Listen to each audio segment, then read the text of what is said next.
Hello guys, krypton tutorial में आपका स्वागत है। और इस पेपर के एनालिसिस के बारे में अगर मैं बात करता हूं तो पेपर आपका मॉडरेट था, ज़्यादा टफ नहीं था। ये आपका सेकंड है, मतलब सिर्फ 2 का पेपर है, 3 सितंबर का। तो डिस्कस करते हैं।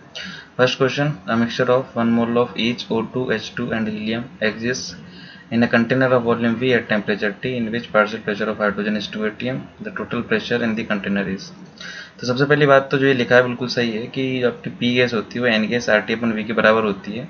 कंटेनर के लिए जो वॉल्यूम और टेम्परेचर वो फिक्स कर रखा है, आर तो पहले से फिक्स होता है, ठीक है। तो कुल मिलाकर आपकी पी गैस किसके प्रोपोर्शनल हुई, एन गैस, ठीक है। तो सबके मोल एक जैसे ही हैं, इसका मतलब अगर एक के लिए उसने प्रेशर की बात किया है तो सबके लिए प्रेशर भी उतना ही होगा। जैसे हाइड्रोजन का मोल 1 था तो उसका प्रेशर कितना था, 2। वैसे हाइड्रोजन का भी तो एक ही, ऐसे ऑक्सीजन का 1 मोल दिया, हीलियम का 1 मोल दिया, तो उसका भी प्रेशर क्या होगा, 2 होगा। तो इसका मतलब PH2 equal to PO2 equal to P helium 2 ATM। तो आपसे अगर टोटल प्रेशर की बात की जाए तो क्या होगा, इन सबको ऐड कर दीजिए तो 2 इंटू 3 कितना हो जाएगा, 6 ATM, ठीक है। ये पहले क्वेश्चन का आंसर। सेकंड क्वेश्चन के बारे में बात की है, what is the concentration of and percentage W/W sorry of 5.6 volume H2O2। तो ये आपका वॉल्यूम स्ट्रेंथ है, ठीक है। वॉल्यूम स्ट्रेंथ से आपका एक क्वेश्चन पूछा है। तो वॉल्यूम स्ट्रेंथ निकालने का जो फॉर्मूला होता है वो ये होता है, ठीक है, जिसके अंदर वॉल्यूम स्ट्रेंथ आपको दी गई है। तो मोलरिटी यहाँ से आप क्या कर सकते हो, फाइंड कर सकते हो। एक बार मोलरिटी आ गई तो एक फॉर्मूला होता है percent W/W into D into 10 upon molecular weight of solute, ठीक है। तो आपसे परसेंट W/W पूछा है, एम को यहाँ रख दीजिएगा, 0.5 हो जाएगा। परसेंट W/W आपको निकालना है। डेंसिटी के बारे में आपको कुछ बात की गई है, 1 बोली है upon 10। Molecular weight of solute आपने 34 दिया हुआ है, तो 34 रख दीजिएगा। तो परसेंट W/W आपका यहाँ से कैलकुलेट हो जाएगा, ठीक है। सो ऑप्शन 1 यहाँ पर लगा रखा है, तो आई थिंक वन जो ऑप्शन है वही आंसर होगा आपका। थर्ड क्वेश्चन की बात करें, इनकरेक्ट स्टेटमेंट इसमें से पहचानना, मैग्नेट और परमैग्नेट आयन। तो आपके सामने बना रखे हैं ना, मैग्नेट और परमैग्नेट आयन दोनों बना रखे हैं। तो मैग्नेट के अंदर जब आप ऑक्सीडेशन स्टेट निकालते हो आता है +6, और परमैग्नेट के अंदर निकालते हो आता है +7। मैग्नीज की अगर मैं बात करता हूँ तो क्या होता है आपका, उसका electron configuration organ 3d5 4s2, ठीक है। तो अगर 7 है तो इसका मतलब इसके अंदर तो 0 इलेक्ट्रॉन बचेंगे, सारे इलेक्ट्रॉन गायब हो जाएंगे 7 के 7। और इसके अंदर एक इलेक्ट्रॉन बच जाएगा डी के अंदर, ND। तो अगर एक इलेक्ट्रॉन डी के अंदर बच जाता है तो वो अनपेड बचेगा, अनपेड बचेगा तो इसका नेचर कैसा होगा, पैरामैग्नेटिक। इसके अंदर कुछ भी नहीं बचा है तो इसका नेचर कैसा होगा, डायमैग्नेटिक। तो पहला क्या है, both magnet and paramagnet ions are paramagnetic, तो वो तो नहीं है, तो पहले ये ऑप्शन क्या हो जाएगा आपका आंसर। बाकी को आप, बाकियों के लिए नीचे इन्फॉर्मेशन दी गई है तो आप उससे पता लगा सकते हैं, ठीक है। Among the following statement, identify the correct set of statements. Size of beryllium is smaller than magnesium। तो सही बात है, बेरिलियम ऊपर आता है, मैग्नीशियम नीचे आता है। ऊपर से नीचे जाने पर साइज क्या होती है, इंक्रीज। तो बेरिलियम की साइज डिक्रीज ही होगी, मतलब छोटी होगी। Ionization energy of beryllium is greater than aluminium. Actually इनके बीच में डायगोनल रिलेशनशिप होती है बेरिलियम एल्यूमिनियम में। तो वहाँ इन्फॉर्मेशन आपको बताई जाती है कि बेरिलियम की जो आयनाइजेशन एंथैल्पी होती है वो ज़्यादा होती है एज कम्पेयर टू एल्यूमिनियम। तो ये बात भी उसकी सही है, ठीक है। उसके बाद both beryllium and aluminium form covalent compounds readily. ये भी बात सही होती है, क्योंकि बेरिलियम का जो, इन जनरल तो जो आपके मेटल्स होते हैं वो क्या फॉर्म करते हैं, स्ट्रॉन्ग बेस फॉर्म करते हैं, लेकिन बेरिलियम नहीं करता है। रीज़न यही है इसका, कंपाउंड जो फॉर्म कर लेता है वो कोवेलेंट वाला है। D both beryllium and aluminium does not react with nitrogen. ऐसा कुछ नहीं है, नाइट्रोजन के साथ रिएक्ट करते हैं, रिएक्शन आपके सामने लिख रखी है। तो इसका मतलब आंसर कौन कौन से हो गए, A, B और C। तो फर्स्ट ऑप्शन इज आंसर।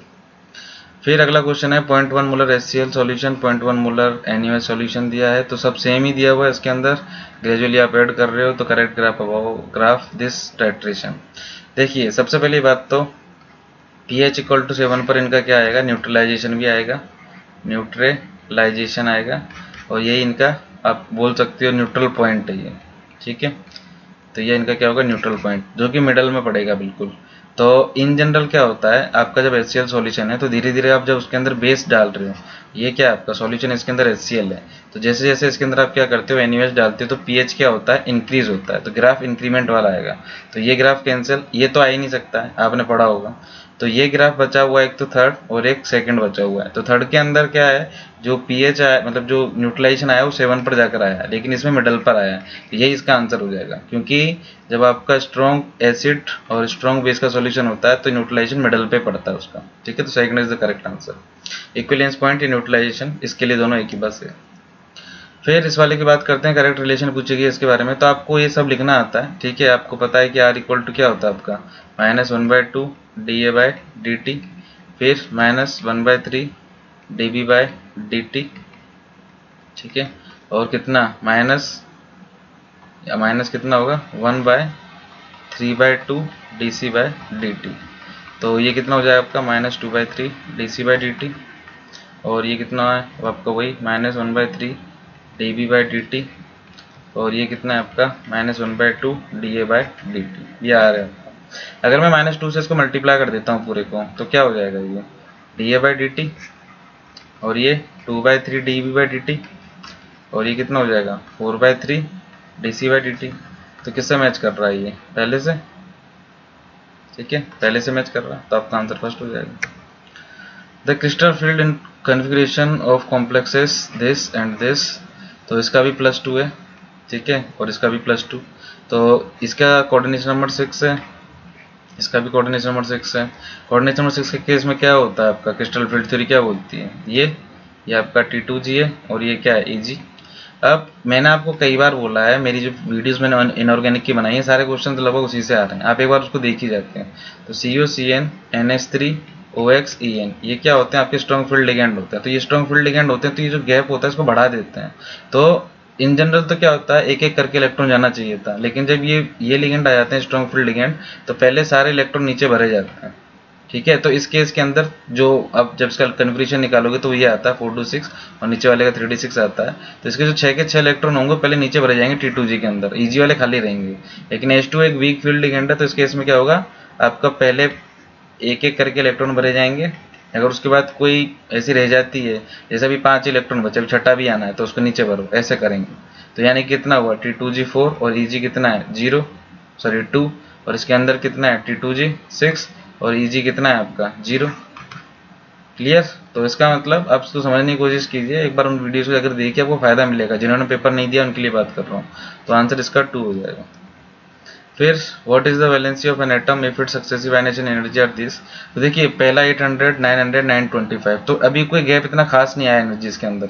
लेकिन जैसे 925 के बाद आप देख रहे हो, तो इससे कम से कम आप मान लीजिए कम से कम 10, मतलब इसका 10 टाइम करीबन इसका बढ़ गई है, ज़्यादा हो गई, एकदम से अचानक से बढ़ी है। तो इसका मतलब क्या है कि इनके वैलेंस शेल में कितने इलेक्ट्रॉन रहे होंगे 3 इलेक्ट्रॉन रहे होंगे, कि 3 इलेक्ट्रॉन तक इसने एनर्जी को आराम से निकलने दिया होगा। जैसे ही 3 इलेक्ट्रॉन के बाद 4th इलेक्ट्रॉन निकालने की बारी आई होगी, तो जो कन्फिग्रेशन होगा वो कैसा बन गया होगा इलेक्ट्रॉन कन्फिग्रेशन, वो इनर्ट गैस जैसा हो गया होगा।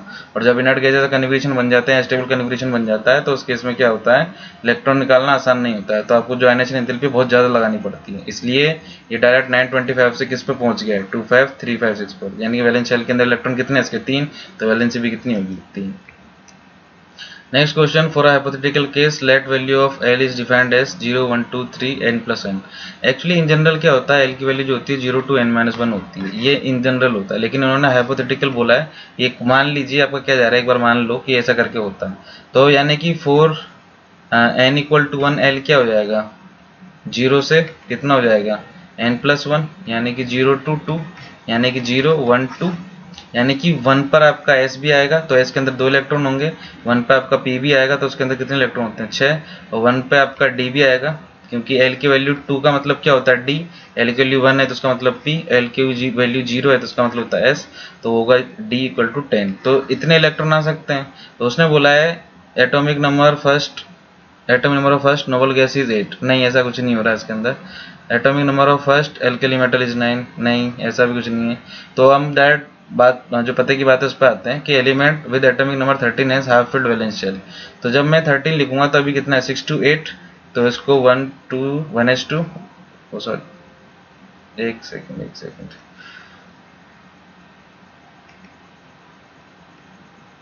सेकेंड। सो मैं बोल रहा था आपको 1s2, और यहाँ पर आपका क्या था 1p6, और ये क्या था आपका 1d10 था, ठीक है। तो ये तो ये केस कब था, जब इन जनरल जो इसने बोला है, जब हमने इसको फॉलो किया उसके बाद है। लेकिन जब 13 ले लेते हैं तो क्या होता है 1s2 1p6 और 1d5। तो इस वाले केस के अंदर कितने हो गए टोटल इलेक्ट्रॉन 13 इलेक्ट्रॉन हो गए आपके, हाँ कि ना। तो अगर 13 इलेक्ट्रॉन हो गए तो आपका 13 इलेक्ट्रॉन के अंदर 1d5 कैसा आ रहा है हाफ फिल्ड, यानी कि आपका कैसा है सही आंसर है। तो इसका आंसर क्या हो जाएगा 4। Next question, a current 2 ampere is passed through a dichromate solution for 5 minutes, then 0.104 gram of Cr plus 3 ions are formed. What is the percent efficiency? अच्छा क्वेश्चन है, परसेंट एफिशिएंसी का question है तो आप उसका अच्छा क्वेश्चन बोल सकते हो। इक्वेशन आपको इन्होंने गिवन है, आप सबसे पहले क्या करें, ये भूल जाएं ये क्या लिखा हुआ है यहाँ पर। आपको पता है डब्ल्यू निकालने का फॉर्मूला होता है जेड इंटू आई इंटू टी। यहाँ पर जेड आपका होता है ई अपॉन 96500 इंटू आई इंटू टी। ई क्या होता है आपका molecular weight upon valency factor into 96500 आई इंटू टी। ये वेट निकालने का तरीका है, जो वेट आप एक्चुअल वेट अभी आप निकालने वाले हो, ठीक है। थ्योरेटिकल सर वेट एक्चुअल नहीं, थ्योरेटिकल जो है वो आप निकालने वाले हो, एक्चुअल जो एक्चुअल वेट है उन्होंने दिया है। तो थ्योरेटिकल आप निकालने गए, मॉलिकुलर वेट कितना दिया उन्होंने, मॉलिकुलर वेट दिया 52, और आई कितना है आपका, आई उन्होंने दिया 2 एम्पियर, टी कितना है 5 मिनट, तो हमें तो सेकंड में निकालना है, तो 60 से क्या कर दूंगा मैं उसको मल्टीप्लाई कर दूंगा अपॉन 96500। लेकिन जब वैलेंसी फैक्टर की बात करते हैं तो Cr+3 के लिए बात कर रहा था। वैलेंसी फैक्टर कैसे निकालते हैं, इसका +6 निकाल लो। तो जैसे यहाँ पर कितना है Cr+3, तो एक Cr+ मतलब इनका क्या देखो चेंज देखो, तो यहाँ Cr+3 है तो Cr+3 से कितना चेंज आ रहा है, 3 का चेंज आ रहा है, तो ये इसका क्या हो जाएगा वैलेंसी फैक्टर। तो इसको आप सॉल्व कर लीजिए, डब्ल्यू थ्योरेटिकल आपका आ जाएगा। परसेंट एफिशिएंसी निकालने का फॉर्मूला जो होता है, परसेंट एफिशिएंसी निकालने का तरीका होता है W actual upon W theoretical. तो डब्ल्यू एक्चुअल आपको कितना दिया हुआ है, डब्ल्यू एक्चुअल दिया आपको 0.104, और डब्ल्यू थियोरेटिकल कितना है आपका जो आपने यहाँ से निकाला है वो आप यहाँ पर पुट कर दीजिएगा इंटू 100, तो आपका आंसर आ जाएगा 96.50 दिया है तो गलत नहीं होगा, ये आपका आंसर हो जाएगा। How much volume of 0.1 normal NaOH will neutralize 10 ml of 0.1 normal phosphonic acid. तो H3PO3 में से जब आप एक H+ निकाल लेते हो तो वो बनता है NH2PO3, ठीक है। यही आपका क्या होता है, यही आपका होता है फॉस्फोनिक एसिड। तो ये अगर फॉस्फोनिक एसिड है यानी कि इससे हमें ये पता लगा है केवल कि वैलेंसी फैक्टर इसका कितना है 1। तो हमें क्या करना है, इनके इक्विवेलेंस को बराबर करना है। तो equivalence of acid equal to equivalence of base. तो बेस का वॉल्यूम पूछा है, एसिड के लिए तो दिया हुआ है 10 इंटू 0.1, और उसके लिए पूछा गया है तो इक्विवेलेंस ऑफ बेस कितना लगाओगे 0.1 इंटू 10, सॉरी 0.1 इंटू ये पता नहीं आपको वी एम एल के अंदर यहाँ से निकाल लेना आप, 0.1 से 0.1 कट जाएगा तो वी के अंदर कितना आ जाएगा 10 ml। ईजी क्वेश्चन था, आराम से कर सकते थे आप। 12 क्वेश्चन की बात करूँ, in isotonic solution of protein A protein B, इसका मतलब आई दोनों के लिए कितना है 1 है। तो आइसोटोनिक सॉल्यूशन है तो सबसे पहले फॉर्मूला लगा लो आप I1C1 इक्वल टू I2C2। तो इसमें जब आई की वैल्यू 1 है तो C1 इक्वल टू C2 हो जाएगा। पूछा क्या आपसे 0.73 gram of protein A is dissolve in 250 ml of solution while 1.65 gram of protein B is dissolve in 1 litre, and what is the ratio of molecular masses. तो आपको कुछ नहीं करना है, आपको सब कुछ गिवन है इसके अंदर। आप क्या करें, पहले मोल निकाल लें ए के, उसके लिए आपको क्या दिया हुआ है 0.73 ग्राम दिया हुआ है, एम आई लिख लीजिएगा। एन बी के लिए क्या लिख लेना 1.65 अपॉन एम बी, ठीक है।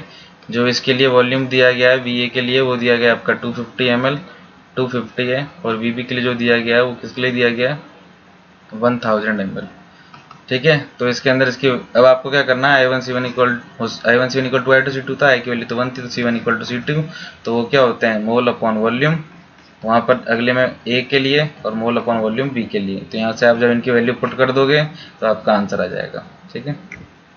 नेक्स्ट क्वेश्चन है आपका 6.2 molecules of X compound has mass 10 gram. What is the molarity of solution containing 5 gram of X in 2 liter solution? Answer is P, where M equal to P into 10⁻³ mol per liter। तो सबसे पहले तो मुझे molecular mass चाहिए इसका, क्योंकि molecular mass अगर नहीं आएगा तो फिर मैं आपको लास्ट वाला आंसर नहीं बता पाऊंगा, ठीक है। मोलिकुलर मास निकालना मेरे लिए ज़रूरी है थोड़ा सा। तो सबसे पहले मैं क्या करूँगा 6.022 इंटू 10⁻²² से क्या निकाल लूँगा, मोल निकाल लूँगा, ठीक है। तो मोल क्या होंगे आपके, मोल होंगे आपके 6.02 number of molecules upon 6.022 into 10⁻23 equal to क्या होगा आपका मास दिया हुआ है आपको, मोलर मास कितना है आपका निकालना है वो, तो ये m ऑफ x लिख देते हैं इसको। तो जब इसको आप सॉल्व करोगे तो सॉल्व करने के बाद आपको क्या मिलेगा, ये 10⁻⁻1 मिलेगा इक्वल टू 10 अपॉन mx। तो mx यहाँ से कितना हो जाएगा 10 अपॉन 10⁻⁻1 यानी कि 100। तो 100 क्या हो गया आपका, इसका मोलिकुलर मास आपके पास आ जाएगा। फिर मोलरिटी की बात की है, किसके लिए बात की है मोलरिटी की 5 ग्राम के लिए। तो मोलरिटी की बात अगर 5 ग्राम के लिए किए तो आपको मोलिकुलर वेट तो पता चल ही गया उसका 100 है। तो 5/100 ये इसके मोल्स हो गए। वॉल्यूम कितना है 2 लीटर, तो ये वॉल्यूम रख दीजिएगा। तो ये कितना जाएगा 0.025। जब आप इसको इसके अंदर कन्वर्ट करोगे P इंटू 10⁻23 के, तो वो आपका जाएगा 25 इंटू 10⁻³ मोलरिटी, ठीक है। तो आपका answer P equal to 25। Next question की बात करें, write down nucleophilic substitution SN2 order for the following. तो SN2 ऑर्डर लिखने के लिए सबसे पहले क्या होता है, एक तो क्राउडिंग नहीं होनी चाहिए उसके आसपास में, सबसे मेन बात ये होती है। और साथ में अगर रिंग की बात की जा रही है तो रिंग के ऊपर क्या होना चाहिए, -m ग्रुप होने चाहिए, जिससे इसके ऊपर डेल पॉजिटिव ज़्यादा जनरेट हो। इन सब के ऊपर डेल पॉजिटिव जितना ज़्यादा जनरेट होगा, न्यूक्लियोफाइल उतनी ही आसानी से इसके ऊपर अटैक करेगा, क्योंकि वो पॉजिटिव चार्ज की तलाश में आएगा। ठीक है, तो जो आपका NO2 है यहाँ तो ऑर्थो पर हो या पैरा पर हो, लेकिन यहाँ पर अगर ऑर्थो पे हो गया तो क्राउडिंग ज़्यादा हो जाएगी। ठीक है, क्राउडिंग ज़्यादा हो जाएगी तो न्यूक्लियोफाइल का अटैक की जो पॉसिबिलिटी है वो कम हो जाती है थोड़ी सी। तो हम क्या बोलेंगे कि जो पैरा पर होगा वो ज़्यादा अच्छा होगा। तो एक पैरा पर है यहाँ और एक ऑर्थो पर है, तो ये दोनों तो आगे इन मतलब जैसे अगर मैं बोलूँ इन जनरल, तो सबसे पहले तो फर्स्ट आएगा और फिर आएगा थर्ड। ये हमने बाद में क्यों लिया, क्योंकि दोनों -m पर हैं तो -i लगाते हैं, और ये अगर पैरा पर है तो ये अपना -m लगाता है, और -m का इफेक्ट -i से ज़्यादा होता है। तो यहाँ एक -m है -i है, यहाँ भी एक -m -i है, लेकिन इसकी क्राउडिंग ज़्यादा थी इसलिए ये फर्स्ट से पीछे है।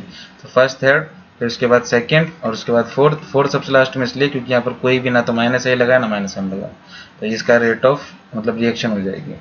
तो थर्ड इज द आंसर। फिर अगला क्वेश्चन है, identify structure of A in the following reaction sequence. तो इस क्वेश्चन को आप कैसे करो, आप उल्टा करो। केवेस दिया है ना आपको और ये बनाया हुआ है, और यहाँ पे ओजोनोलिसिस दिया हुआ है। तो ओजोनोलिसिस के बाद क्या होता है, अगर ZnH2 दिया है तो यहाँ तो एल्डिहाइड और कीटोन ऐसा कुछ बना हुआ है यहाँ पर। ठीक है, क्योंकि एल्कीन आपका जब रिएक्शन करती है, एल्कीन एल्काइन जब भी रिएक्शन करती है O3 ZnH2 के साथ, तो यहाँ तो एल्डिहाइड या कीटोन ऐसी कुछ चीज़ें निकलती हैं वहाँ से। तो अभी वाले केस के अंदर बात करें तो एल्कीन ही होगा यहाँ पर, क्योंकि एल्काइन का जब करवाते हो तो उससे तो ये मिलता है आपको। ठीक है, जब एल्काइन का ओजोनोलिसिस होता है तो ओजोनोलिसिस होता है इन प्रेजेंस ऑफ जिंक, तो उससे ही मिलता है। इसका मतलब यहाँ कोई एल्कीन ही रही होगी। ठीक है, तो एल्कीन किस तरीके से रही होगी कि उसने एक तो PHCOO- के दिया और PHCH2S दिया। तो ये कौन सी रिएक्शन होगी आपकी, ये रिएक्शन होगी आपकी केनिजारो। अगर ये केनिजारो रिएक्शन है तो ये प्रोडक्ट आए किससे होंगे, ये प्रोडक्ट उससे आएंगे जिसके पास अल्फा हाइड्रोजन नहीं होगा, तो वो CHO होगा। ठीक है, अगर वो CHO है, अगर यहाँ से CHO बना है तो ये प्रोडक्ट किससे आएगा, तो ये एल्डोल कंडेंसेशन से आएगा। तो एल्डोल कंडेंसेशन में ये बोल सकता हूँ यहाँ पर, इसको अगर हटा दूँ तो ये कैसा रहा होगा आपका, CH3COCH3 रहा होगा। तो CH3COCH3 बना किस तरीके से होगा, इसका मतलब आपकी जो स्ट्रक्चर रही होगी वो किस तरीके की रही होगी, C डबल बॉन्ड ये H और ये CH3, सॉरी ये इस तरह की स्ट्रक्चर रही होगी। ये CH3 है, यहाँ पर भी CH3 है। तो जब आप इसको ब्रेक करोगे तो एक तो एल्डिहाइड बनाता है, एक कीटोन बनाता है जब आप उसका ओजोनोलिसिस कराते हो। तो D जो होगा आपका क्या हो जाएगा, D की बात करोगे तो आपका ये हो जाएगा बेंजल्डिहाइड, और आप जब E की बात करोगे तो वो क्या हो जाएगा आपका एसीटोन। तो ये C का पता चल गया आपको, C क्या है आपका, C ये है जो मैंने यहाँ बनाया है। तो B वाले से C बना है, यानी कि यहाँ पर एक तो रिएक्शन कौन सी, डिहाइड्रेशन रिएक्शन। अब मुझे ये सोचना है कि किस डिहाइड्रेशन रिएक्शन से मैं ये बना सकता हूँ। ठीक है, मैं ऐसा कौन सा एल्कोहल बनाऊं जिसका डिहाइड्रेशन करवा के मैं ये वाली बेंजीन, ये वाली एल्कीन बना सकता हूँ। तो इसके अंदर अगर अब देखा जाए ढंग से, जैसे मैं पहले ऑप्शन की बात करता हूँ, तो CH3 MgBr क्या करेगा, यहाँ पर OH लगाएगा। ठीक है, जब यहाँ पर एक बार OH लग जाएगा तो सबसे उसके बाद जब कंसंट्रेशन H2SO4 के साथ रिएक्शन होगी तो डायरेक्ट ये बनेगा, क्योंकि डबल बॉन्ड बनेगा इस जगह पर, क्योंकि वो स्टेबल होगा डबल बॉन्ड। ठीक है, यानी कि आंसर 1, जब इसका हाइड्रोलिसिस, जब आगे इसका ओजोनोलिसिस वगैरह होगा, तो मैंने रिएक्शन उल्टी करके आपका ए तक पहुंचा हूँ। सबसे बेस्ट तरीका यही है इस क्वेश्चन के लिए, आप उल्टे पहुंचो, क्योंकि ये रिएक्शंस आपको पता होती हैं, केनिजारो एल्डोल कंडेंसेशन। ठीक है, तो इसका आंसर हो जाएगा 1। Next question, calculate CO in given structure of peptide chain asparagine, sorry aspartic acid, glycine और लाइसिन। तो इसका तो मैं कुछ भी नहीं कर सकता, आपको इनकी सबकी स्ट्रक्चर याद होनी चाहिए। अगर स्ट्रक्चर याद नहीं है तो देर इज नो चांस कि आप उसको आंसर को सही कर पाओ। उन्होंने बहुत पूछा है कि C डबल बॉन्ड कितने, तो एक तो ये रहा, दूसरा ये रहा, एक C डबल बॉन्ड इसमें होगा, एक C डबल बॉन्ड यहाँ पर होगा, तो टोटल कितने हो जाएंगे, 4। नेक्स्ट क्वेश्चन की बात करूं, ओके, एक और रटने वाला क्वेश्चन है ये, इसके अंदर भी मैं कुछ नहीं कर सकता। सेकंड आंसर इसका सही आंसर है, आप इसको मिला लीजिए, या आपका आंसर इसी तरीके से होगा। ठीक है, ये मतलब ऐसे क्वेश्चन है जिनको बच्चा अवॉइड करना चाहता है, बट ये दे दिए गए।